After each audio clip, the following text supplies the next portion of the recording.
Gary. Thanks for having me on, Aaron. It's a pleasure to be here. Thanks for joining us. And so you were telling me behind the scenes, you guys have developed a new exit poll strategy. Of course, today is the Michigan primary, the state where Mitt Romney's daddy was governor, and also the Arizona primary. And there's notable things happening there. But why don't you tell us overall what's going on with this exit polling thing you've got going on? Well, basically, Aaron, what most people don't realize is ever since the whole Bush-Gore debacle, the whole hanging Chad situation, they sort of devised some solution, right? Problem, reaction, solution, so that they would have one company controlling all the exit polling for all states. And that company is called Edison Research. Now, ever since that took place, Edison Research has strategically placed exit pollers at all the different polling locations and have been providing those results to Fox, MSNBC, CNN, Associated Press, and the like. So if there's a problem, then it's every single network is going to have the same exit polling results because they're relying on one company. So what we've done is we've basically taken a mobile application, and it's called Poll Watcher 1.5. And this poll watching application, I can show it to you right here once I get it fired up. What it does is it allows for our people. We have people right now in Arizona covering the whole state of Arizona, covering the whole state of Michigan, and they're asking people, who are you voting for? And what is the, it's just a simple one question answer.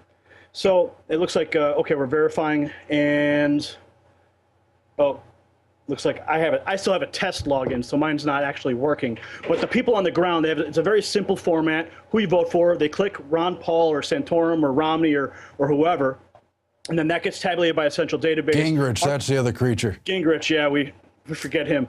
Well, actually, according to our early statistics, and forgive me if I'm rushing through this, but we're in a hurry.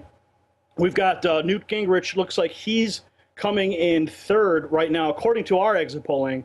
And Ron Paul is coming in fourth, and that's for Arizona. Romney is coming in first, and Santorum at second place.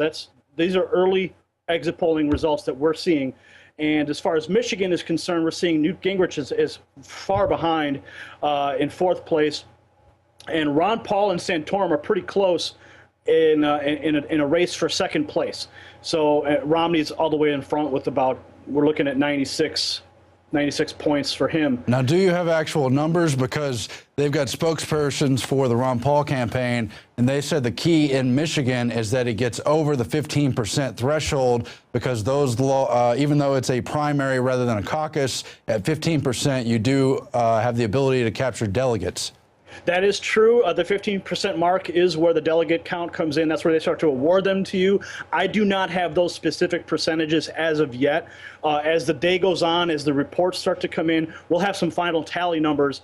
But remember, we're doing an independent exit polling strategy, and our numbers, we're going to just balance them against the official tallies and see if they jive, because we are using scientific statistics and census data to strategically place our exit pollers so that they hit a specific number that provides a scientifically random sample of the voting population. That's how we get our numbers. So we have to balance that against the actual polling numbers. And at the end of the day, it's the official poll numbers that are going to be tabulated that you'll see if Paul gets that 15%. Well, it'll be interesting to watch again in the state where Mitt Romney's father was governor, that whole political dynasty family that's been doing politics since the 1600s, or at least the 1700s, I forget which century. At any rate, he's slated to lose that as they continue to prop up Santorum. What do you think of people like Michael Moore on the left saying, yeah, let's support Santorum, just to make a joke of this whole thing and prop up Obama, even though supposedly Michael Moore's against the wars, and here you have the perfect anti-war candidate, but not a word from so many people on the left. Now, I know there's a lot of bleed-over support from moderate Democrats and loosely aligned people who are left-leaning supporting Ron Paul, but you don't see it within the trenches of the establishment left-leaners. Well, I think it's just a distraction. They want to make sure that no one's looking at Ron Paul. They want to make sure no one's looking at his message. There's been some photos floating around the web. I'm sure you've probably seen them or even reported on them of the Romney Stadium, the whole mock-up they did there. And there was maybe like, 300 or 400 people there. They couldn't even fill the stadium. They were on the center of the football field. And then you look at the picture of Paul filling up an entire stadium at a university. And the compare and contrast to, who the people are paying attention to and what the media has, they got to do tight shots for Romney and, make it look like the room's full. So through the media manipulation and of people like Michael Moore doing a simple bait and switch, focus on Santorum and make a joke of it, that's how they're distracting the American people. Yeah, but you brought up the real important point. We just covered this in the earlier segment. I know you weren't watching, but it'll be later on the INFOWARS Nightly News. The secret media war of 2012. That's a story at the Daily Bell from Ron Holland, and he really highlights the point that whatever happens electorally, what's really happening here is that true grassroots revolution beginning to reach a tipping point, the entire media charade coming down. Nobody trusts them anymore. That dovetails with the recent Gallup poll, which shows an all-time low in their polling sample of 10% approval in Congress. You've got the previous CBS poll from a few months ago showing even 9% of approval for Congress. And people really are waking up in those respects. And that has been the true momentum of this campaign. Whatever happens in terms of the official vote, whatever happens at a brokered convention, because there's multiple fronts to this war. Well, the media front, as you well know, look what happened after, or I should say during the 2008 election. There was so much media bias against Paul, and it was networks like yours and now networks like ours as well who are trumpeting and standing on the front lines and giving the people an alternative perspective. And they're doing whatever they can to sort of discredit our efforts and this and that. But the reality is we don't have the bureaucratic editorial overhead that the mainstream media has, because we have people who are on the ground feeding us information real time from YouTube and social networks and such, that we can get out the message faster than they can. So and look, how many times, Aaron, you know the answer to this as well as I do, but how many times have stories that you guys have been reporting on suddenly been reported on weeks later by the mainstream media? Our message is so ahead of the curve, and they're always going to be playing catch up because we don't have the same overhead. And that's why the American people come to our messages first. That's why they come to our broadcasts to hear what is really happening. And they're not trusting the mainstream media anymore. Well, it's because they're painting over the truth, and even they do a quick paint by numbers brush over. It still takes time for them to kind of distort those things and spin them into what they think is going to be useful reports.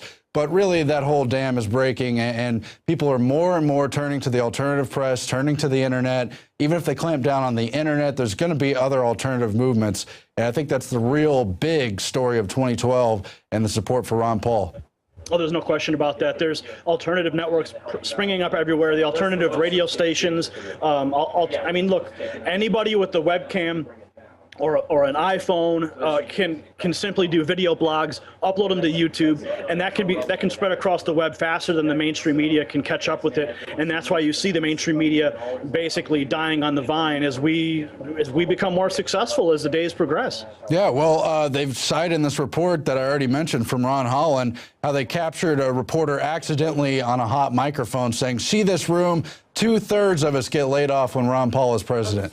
That's what they're scared of, because they know they're paid liars, and that kind of thing falls off if people awaken to the truth and demand the truth. And that's why they're turning to INFOWARS and all the other alternative sites. Now, turning back to your Revolution PAC, tell us about the latest commercial and the other efforts you have underway there. Oh, well, thank you for bringing that up, Aaron. The latest commercial we have released, it's titled T for Two. Simply go to our YouTube channel. You can find it, or just do a simple search for the word T for Two and Rev PAC, and you'll find our commercial. It's really cute. You might be able to pull it and play it on your show here, but it's got two kids playing senior citizens, and they're discussing Social Security. I don't want to give away all the twists, but it's a really lighthearted and fun commercial. We're getting a lot of great feedback. And we've already raised a significant amount of money to get it broadcast on the Super Tuesday states. We're still trying to raise money, and hopefully we can make that happen. What's your overall take on the rise of super PACs and the whole debate over corporate-driven free speech and true free speech, and where that's headed with the political paradigm? Well, in my opinion, I think super PACs are only going to be in existence for probably this election cycle. They're going to try to do whatever they can to close those loopholes in the Citizens United case, to shut them down, because, our super PAC, we've been accepting donations in quite large sums from a lot of people, but we also accept small donations from grassroots individuals. So we have a pretty fair balance between the two. But then you have people like the Gingrich campaign who are receiving tens of millions of dollars from singular individuals, and that can be a problem when you want to have a fair election. I mean, that means really people can come in and buy up the elections. So I have a feeling that they're probably going to try and close those loopholes coming into the next election season. And so, hey, I think this is the last hurrah. If you want to fight for freedom now and you want to get it done, you got to donate the millions to the Revolution PAC so that we can broadcast these commercials, so we can get our boots in the ground. In all the Super Tuesday states, we can do the independent exit polling, and we can provide the alternative media solutions that are required to awaken, aware, and activate the American people. Well, you have reached people with your ads apart from the official Ron Paul campaign. And then separately, all those great grassroots activists, keep up your efforts because you are scaring the hell out of the system. And I think we all know that from what we've seen. Anyway, thanks for joining us, Gary Franchi. Any closing comments? No, just keep up the great work you guys are doing, and we'll see you on the other side. All right, thanks for joining us. And that is all for tonight's InfoWars Nightly News. Of course, don't forget to subscribe, spread the word about this broadcast. If you want to support us financially, we don't have the billions, we don't have the foundations behind us, but we do have the power of the truth, and that's what we're trying to work with. Thanks for watching, and spread the word. Good night.